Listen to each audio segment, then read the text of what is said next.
आसूची बड़ वर्षा 10 जिला को वर्षा नहीं ऑरेंज अलर्ट जारी।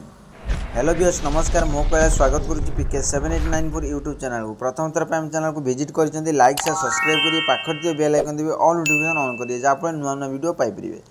चलते पूरा खबर जाना।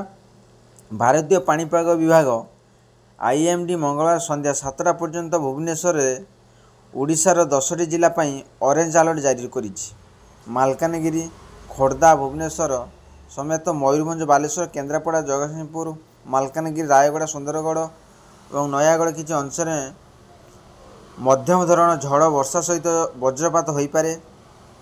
तेबे अपराह्न 4टारू भुवनेश्वर घड़घड़ी सह प्रबल वर्षा पर रास्तार छुटिला पानी एपटे वर्षा पानी ने गाड़ी बुड़ी जाइथिबा देखिबाकू मिली। प्रबल वर्षा जोगु जनपथ अवस्था शोचनीय हो पड़ी। आगामी 3 दिन पर ओडिशार विभिन्न अंचल में वर्षा झड़ तूफान वज्रपात संभावना रही।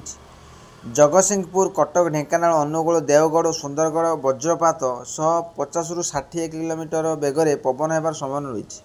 बालेश्वर भद्रक जाजपुर केन्द्रापड़ा मयूरभंज और केन्दुझर 7 ରୁ 11 सेंटीमीटर भारी वर्षा हो पारे। आशा करी वीडियो भल लगे लाइक शेयर सब्सक्राइब करेंगे बेल आइकन देवे।